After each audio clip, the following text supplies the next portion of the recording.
Here to score it for us is the Master of Disaster Public Relations Specialist, Mike Paul. Mike Paul, known as the Reputation Doctor. Well, there's a court of law and there's a court of public opinion. Mike Paul is a crisis PR and reputation management expert. Is all about reputation. Got some tips on rebuilding those reputations. You first have to be transparent and then be accountable for your actions. He's got to get on a truth train right now. There's no ifs or buts in a true apology. You must speak directly to the issues that you've been involved with. You're going to have an across-the-board solution that is more than words, and you got to have actions.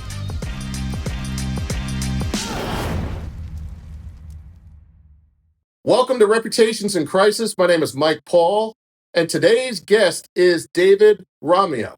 He is the conductor for Boho Strings out of Belgium and has a history also of being in the United States and past as well. Welcome, David. Thanks, Mike. Thanks for having me. So, Dave, tell me a little bit about your background.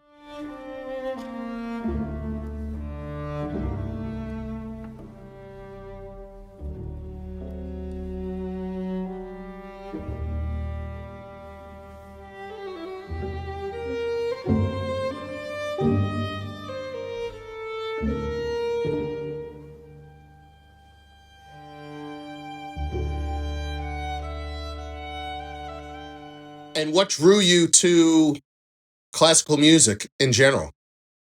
Oh, it's actually something I grew up with as a kid. My parents always had classical music on in the house, and when I would play with my Legos as a young boy, I would always have classical music on. And I was one of those weird kids, I guess, that preferred listening to classical music than to any other type of music. So, yeah. So why do you say weird kid? Why is that unusual? Well, it is quite unusual. I mean, I remember when I was, in elementary school all the way through high school, I was one of the only, probably the only kid listening to classical music on a regular basis. I remember once we had to do it was for our English course. English was our third language that we learned in high school, and we had to do this report, like public speaking thing, and we had to choose a song in the English language and discuss the content of the song and all of that. And my classmates, they chose U2, and I mean, I can't remember what the bands were back then in the early 90s, Guns N' Roses, and I showed up with Benjamin Britten, an aria from the War Requiem. I can tell you how well that went over with my classmates and how interested they were. But yeah, that was me. So, I mean, from when I was like 14, 15 years old, I really knew that I wanted to have a career in classical music and also as conductor. So that was something that I was passionate about from a young age. And I also knew that was going to be my calling in life. So I have young kids now. Mm-hmm. And whenever we talk about differences and school experiences, and especially when I'm not there, I ask questions also of vulnerability or safety. Mm-hmm. So in being different, was there ever bullying involved? Were you bullied as a child? I was sometimes made fun of. That's bullying. I can't say I was really like bullied. The thing was, I was a pretty strong kid as well. So I guess classmates also knew they shouldn't be messing with me. But in that you would defend yourself, you mean?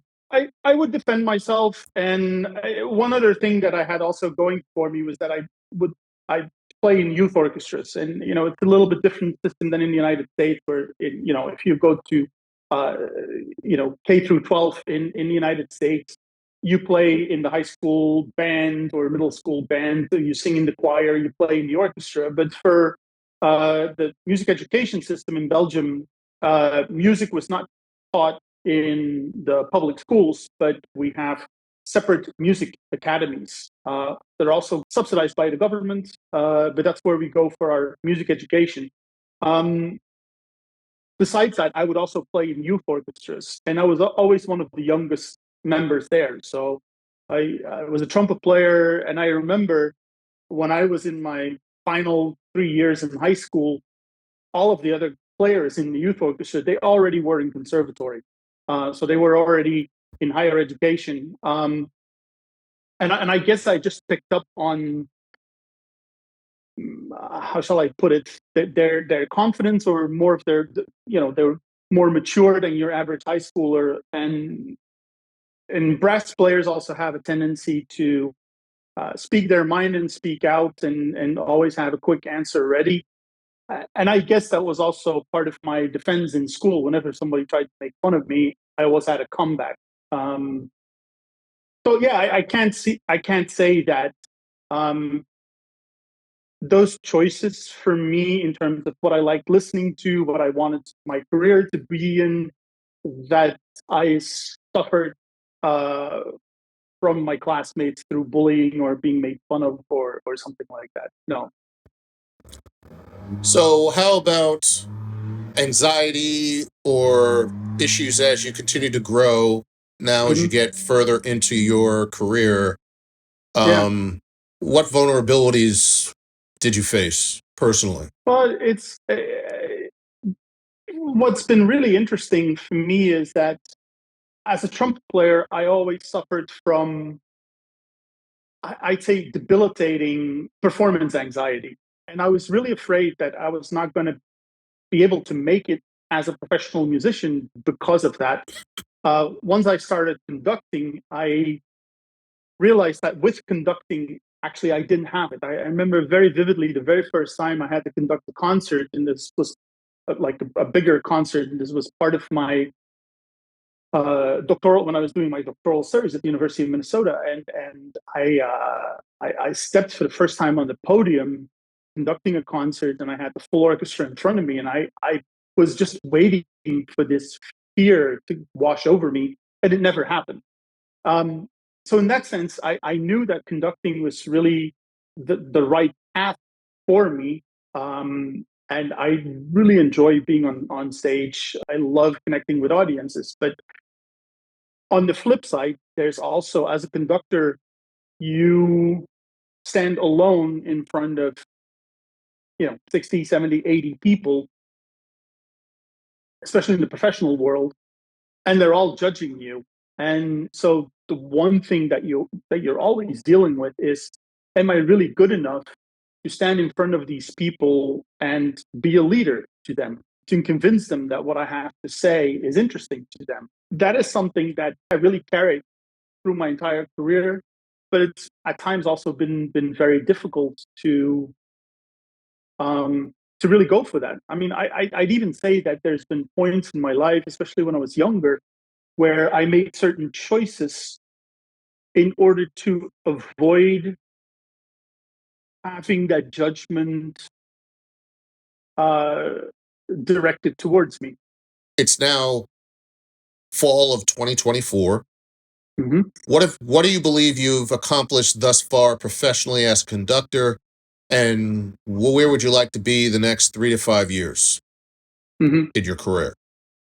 Um, it's a very interesting question, because that is, I mean, you asked me about vulnerability just before, and it's only in the last 10 years that I've started coming to terms with certain things in my life that have allowed me also to start pursuing the dreams that I have as a musician, the things that I want to accomplish as a musician in earnest. I mentioned before that there is this judgment that you get from musicians when you stand in front of them. It's quite normal, but I've tried to escape that judgment for a long time, and I think that's why I escaped to academia for 10 years, where I was teaching.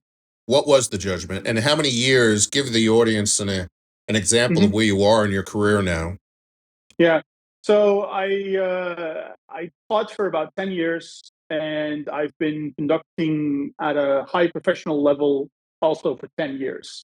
in academia, the relationship is different. Like you have students in front of you and they are learning from you. So whatever you know, you give to them. Whereas when you stand in front of professional musicians, a lot of times they know a lot more than you do because they have many more years of experience. They know a piece better because they played it 50 times and you're conducting it for the first time. And emotionally, psychologically, I was just not ready to put myself in that position, which also led to a situation where I was very unhappy in life. And I had to come to terms with a lot of things, but I made that switch. And now, my wife and I, Jessie, we both founded Boho Strings about almost 10 years ago.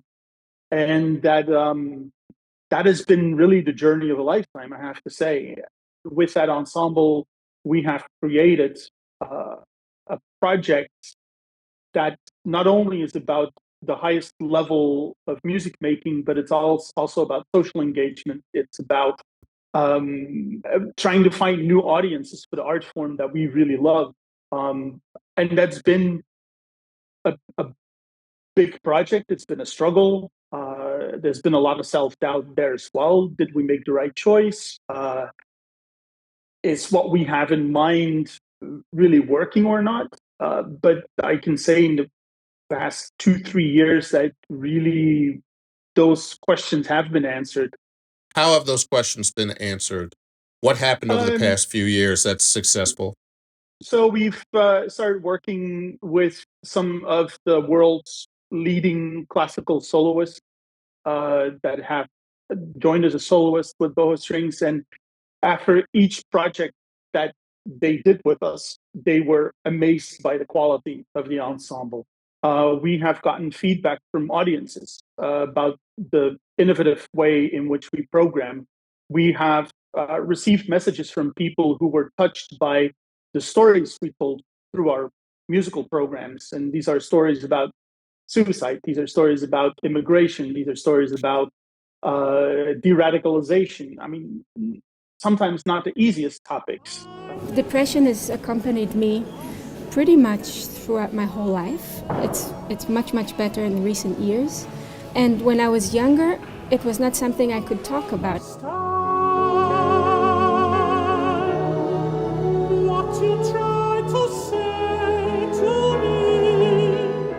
I think this is ultimately the idea that people are more sensitive and more empathic around this subject. And then first we need to notice and then we can help.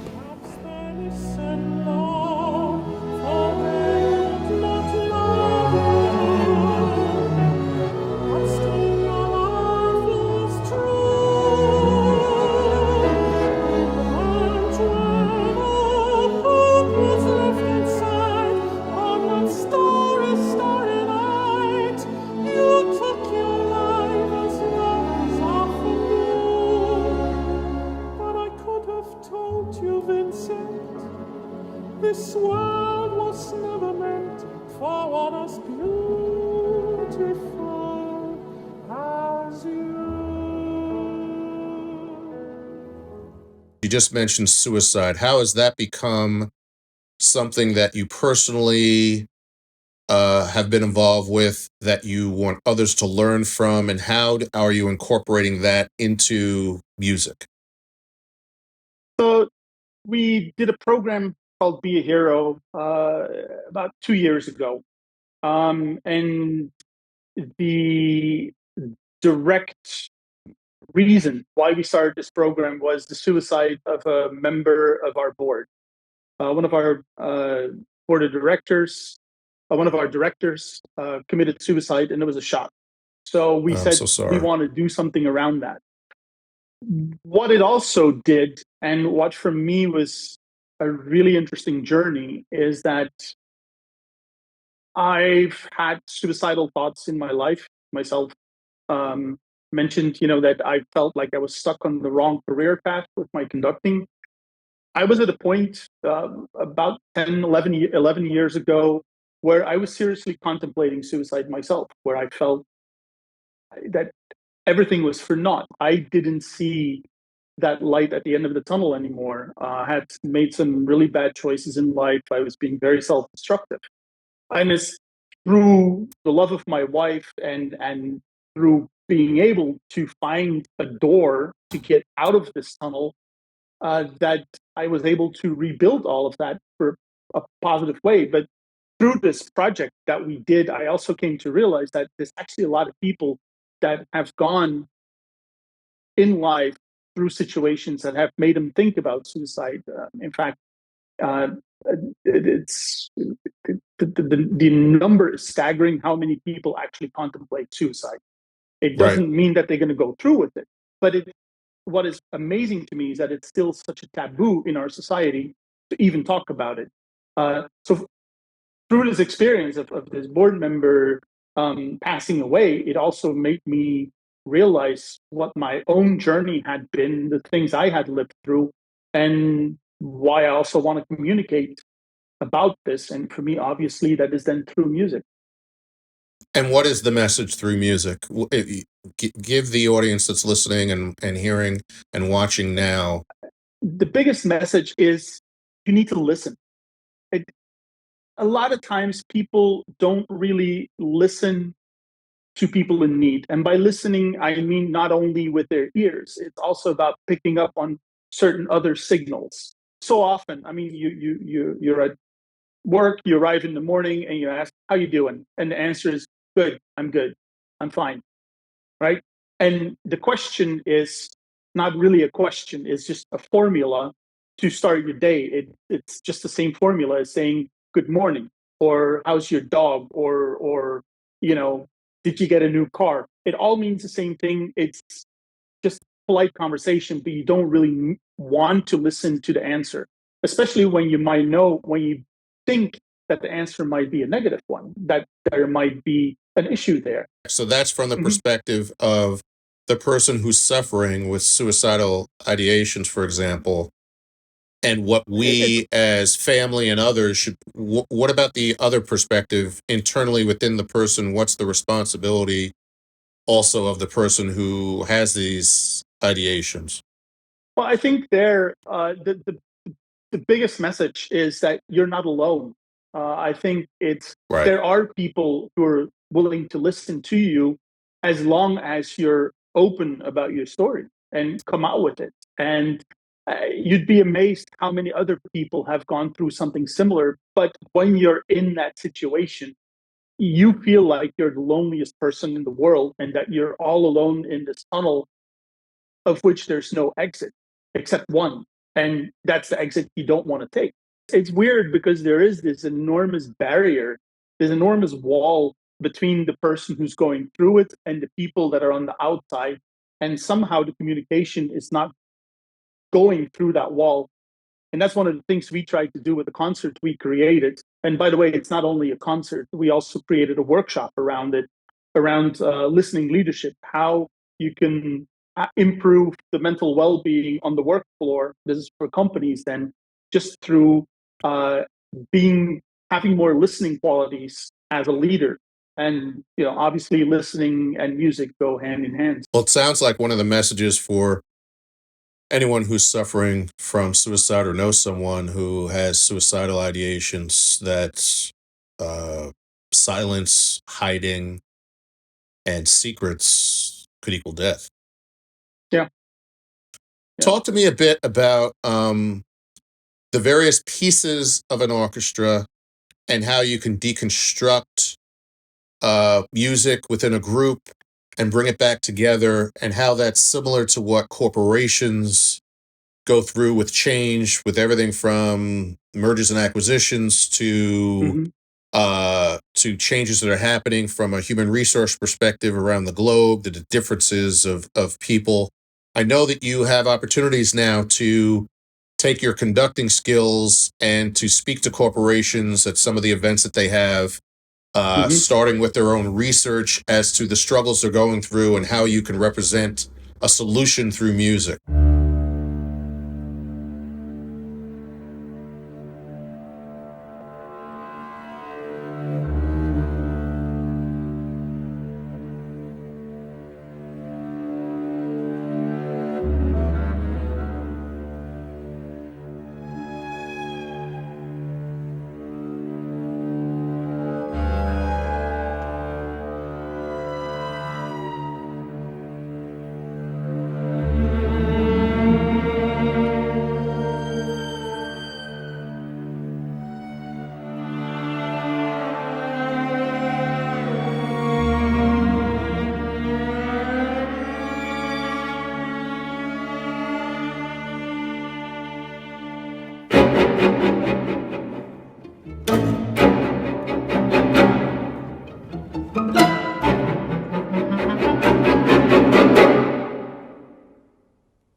biggest issue that I see looking as a musician from the outside in is that a lot of corporations spend a lot of time on the rational parameters of change.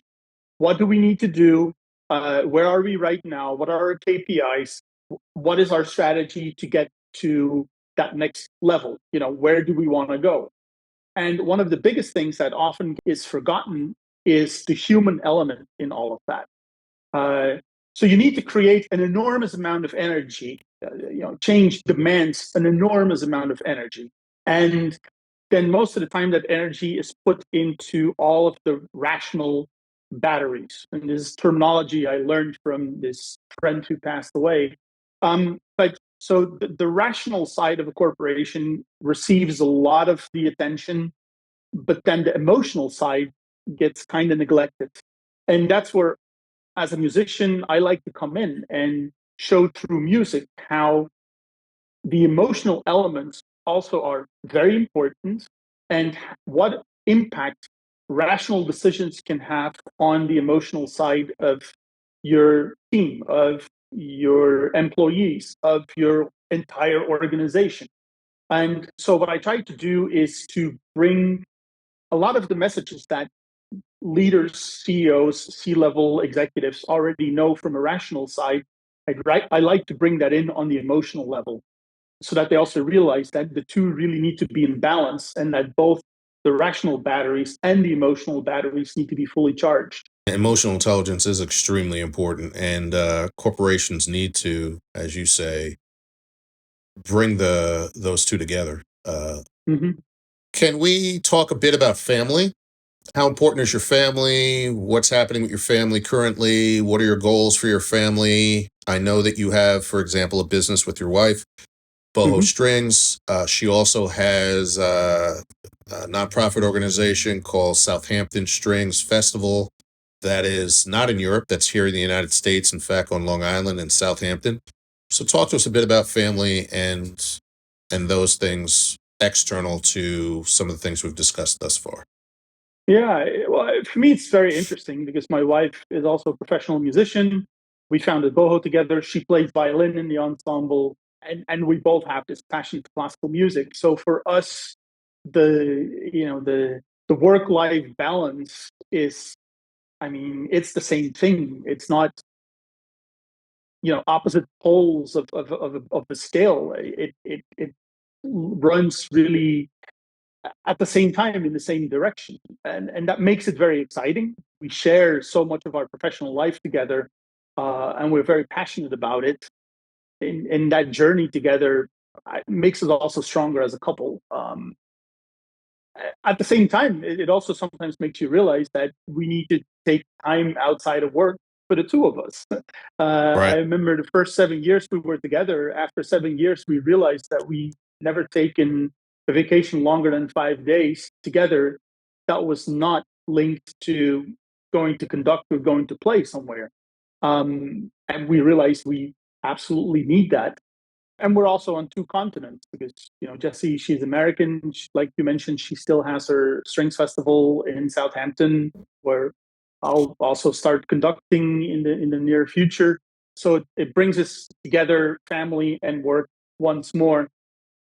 But there's also elements of unforeseen things. You keep building on this life together. You have your dreams, and then all of a sudden something can happen, like an illness, what Jessie's going through right now, which may impact her ability to keep playing as a violinist, which I can't imagine, when, again, talking about this voice, her violin is her voice, is her instrument, is her way of communicating. If that were to fall away, it's devastating. And that's also why we try to really look at things other than the music, to find passion, like in travel, sailing, overlanding, things like that. But where the two of us are really together as a couple.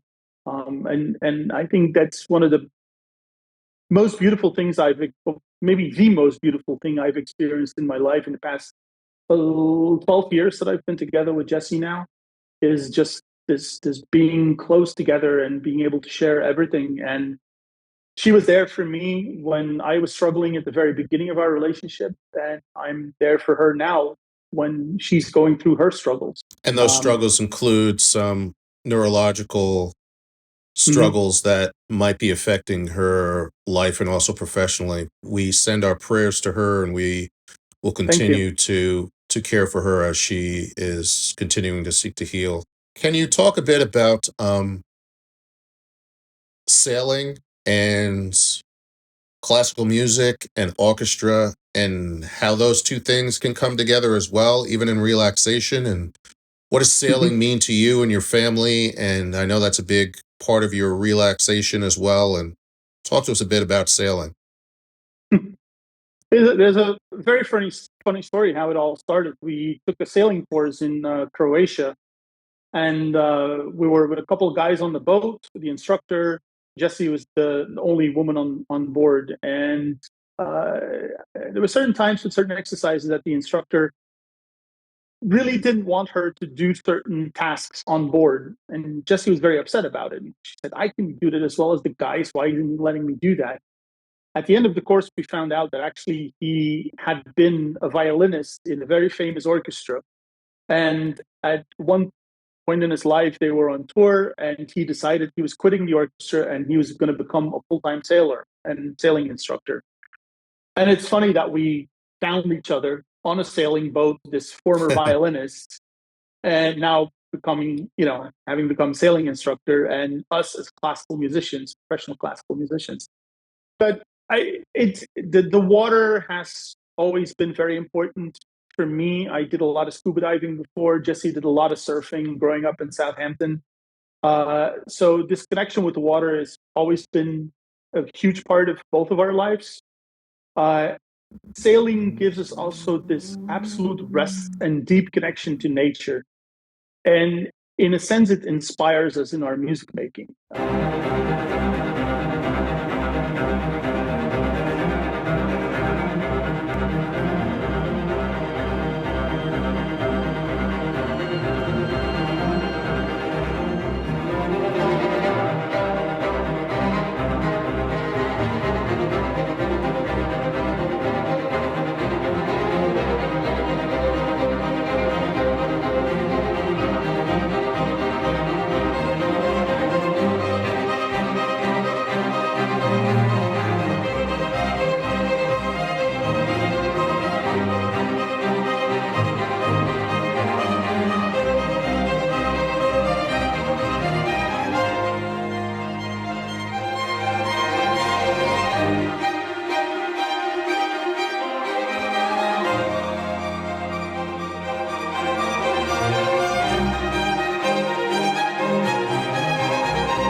Well, David, thank you so much for spending such quality and quantity time with us. We really appreciate it. We know you have a very busy schedule. Thank you for sharing your vulnerabilities. Thank you for sharing your successes. And thank you for sharing your message here on Reputations in Crisis. We really appreciate it. thank you so much, Mike. Thank you for having me. It was a really interesting talk.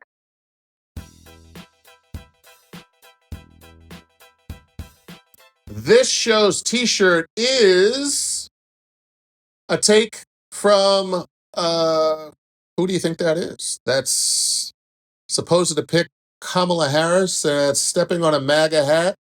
And on this sleeve, it even has Kamala. We've got a bit of election coming up, and we've been very involved with supporting the campaign, so showing a little bit more support with our T-shirt of the week for the Harris Walls campaign.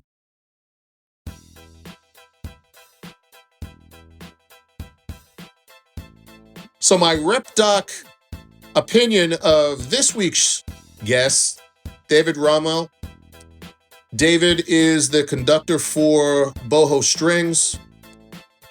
He has a fascinating background. He is the top of the game at what he does professionally, but what really made me want to interview him for the show is his heart. He cares about other people. He wants to bring his music not only through Boho Strings, but with his wife's organization, Southampton Strings Festival, to have a social impact on a number of different issues. He mentioned his commitment and personal experience with suicide after the loss of someone who was involved with the orchestra, but also some of the issues that he had in his life in his past that he's overcome. His wife is sick right now with some neurological struggles, which hopefully we'll continue to pray for her that she's able to push through with a lot of excellent medical care.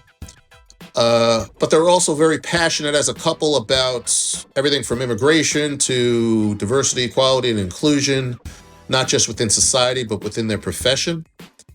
So they're very special people.